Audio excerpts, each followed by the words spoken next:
Day 5 would be the final day of our journey. We didn't realize at the time just how short it was going to be. We gobbled up some breakfast that wasn't near as good as we were used to eating while on the trail. We hit the road, backtracking a little bit to find our way back to where we needed to be to pick up the last leg of our adventure. Once again, we were being chased by the rain.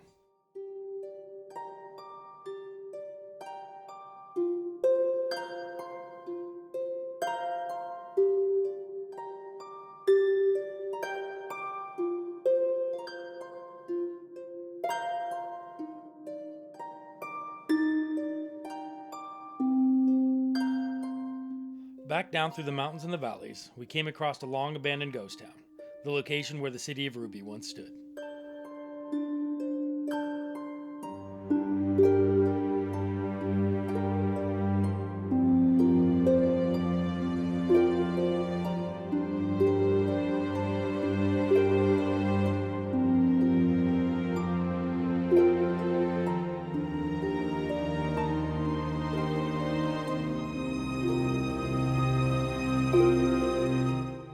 As we started working our way through our last burned out forest, we started losing the race against the rain and the snow.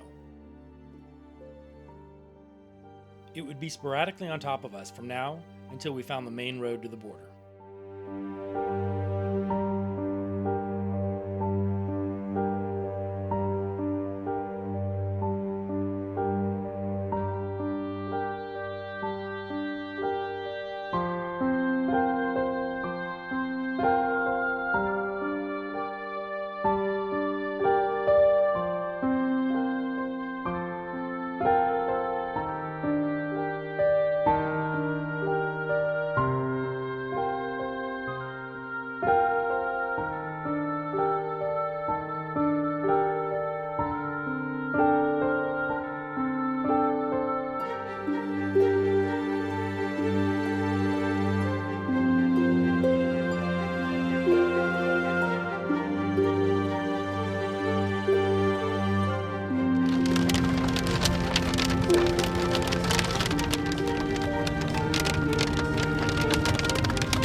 Our journey ended as we arrived at the border.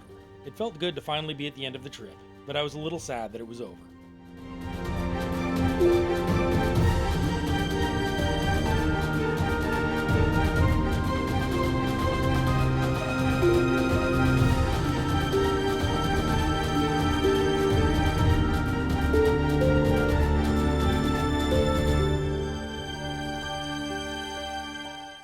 From the border station, we made our way back to Oroville, where we would find a nice little motel and a local place to grab dinner and a beer. This journey was over, but it seems to have had a lasting effect on everyone that went. We're already talking about what we're going to do next year.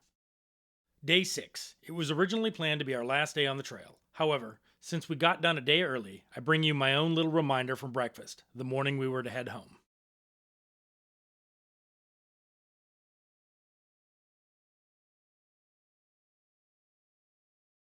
Looking back, there were a few things that I would do differently. From an equipment point of view, all of the gear that I toted along worked as expected.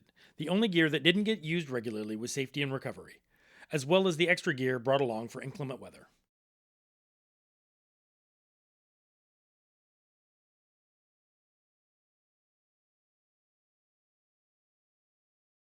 The two things that I would probably do differently. First, I would bring a damn chainsaw. Second, I think I would change the route just a little bit, so that lunch was spent in civilization. This would allow for a nice break in the middle of the day and a need to bring along less food. It would also put us deeper in the mountains when it came time to make camp.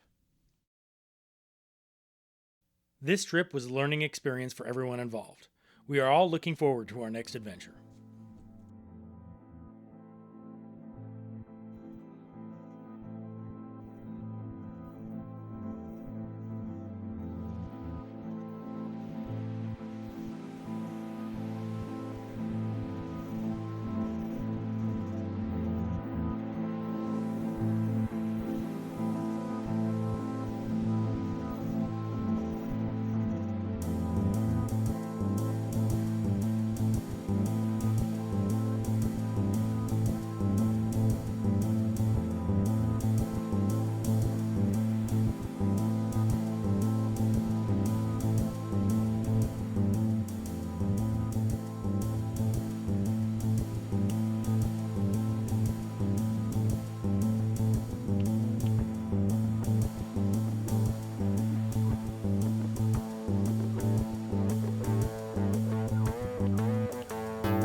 see the wild uncle in the back messing with the Cherokee.